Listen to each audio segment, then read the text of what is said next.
BJP का एक नारा बन चुका है चंडीगढ़ में। चंडीगढ़ गरीब मुक्त पहला शहर हिंदुस्तान का होगा, वो चंडीगढ़ होगा। ये गरीब मुक्त शहर किया जा रहा है। गरीबों को मकान नहीं दी जा रहे, गरीबों को उजाड़ा जा रहा है। और दूसरी बात, जो किरण खेर जी ने आते कहा है, मुझे लगता है कि उसकी अपनी पार्टी ही उनको इग्नोर कर रही है।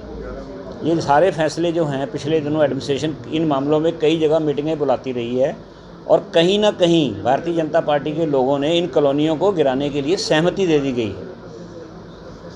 और दूसरा चेहरा मैं आपको बता दूं, हालांकि मैं पर्सनल तौर पर मार्बल मार्केट के गिराने के पक्ष में नहीं हूं, लेकिन जिस दिन मार्बल मार्केट गिराने गई था पीला पंजा, भारतीय जनता पार्टी के अध्यक्ष समेत सारे वरिष्ठ नेता जाके बुलडोज़र के आगे लेट गए थे और वो मार्केट नहीं गिराने दी, क्योंकि वहाँ पे जितनी भी दुकानें हैं वो सब करोड़पति लोगों की हैं। 1 करोड़ 2 करोड़ नहीं, 10-10 20-20 करोड़ रुपए का उनके अंदर माल पड़ा है। वहाँ से उनको चंदा मिलता है, पार्टी के लिए उनको फंड मिलता था। वहाँ तो जाके लेट गए। 4 नंबर जब जिस दिन गिराई है, वहाँ पे अंग्रेज़ों का राज कैसा होता था सुनते थे, वो उसकी याद दिला दी। 2 किलोमीटर के अंदर कर्फ्यू लगा दिया था, एक तरह से पैरामिलिट्री फोर्सेज लगा के एरिया कॉर्डन कर दिया। किसी को जाने में खुद गया, मुझे जाके लाइट पॉइंट पे ही कह दिया कि जी आप आगे नहीं जा सकते। 144 लगा दी, बिजली काट दी, पानी काट दिया। आज तक भी बेचारे लोग जिनके लिए छत नहीं मिली, वहीं खुले मैदान में बैठे हैं भूखे प्यासे। ये बीजेपी का दोहरा चरित्र है। एक भी नेता वहाँ नहीं गया, एक भी नेता उनका हाल पूछने नहीं गया। सारी उन कॉलोनियों को गिराया जा रहा है जहाँ इस चुनाव में भारतीय जनता पार्टी को वोट नहीं मिले।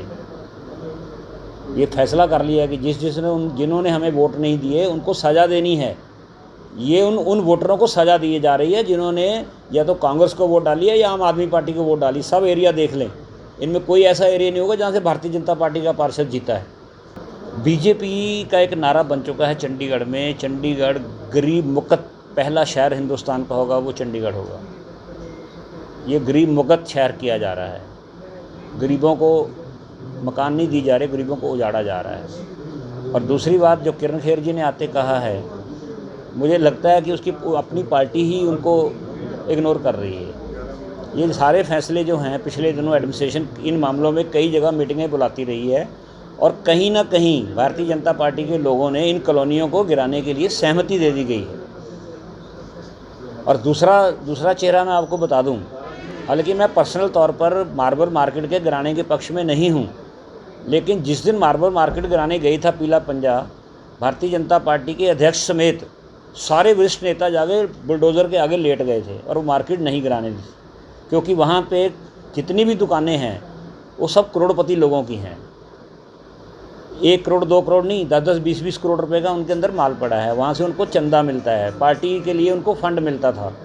वहाँ तो जाके लेट गए। 4 नंबर जब जिस दिन गिराई है, वहाँ पे अंग्रेज़ों का राज कैसा होता था सुनते थे, वो उसकी याद दिला दी। 2 किलोमीटर के अंदर कर्फ्यू लगा दिया था, एक तरह से पैरामिलिट्री फोर्सेज लगा के एरिया कॉर्डन कर दिया। किसी को जाने में खुद गया, मुझे जाके लाइट पॉइंट पे ही कह दिया कि जी आप आगे नहीं जा सकते। 144 लगा दी, बिजली काट दी, पानी काट दिया। आज तक भी बेचारे लोग जिनके लिए छत नहीं मिली, वहीं खुले मैदान में बैठे हैं भूखे प्यासे। ये बीजेपी का दोहरा चरित्र है। एक भी नेता वहाँ नहीं गया, एक भी नेता उनका हाल पूछने नहीं गया।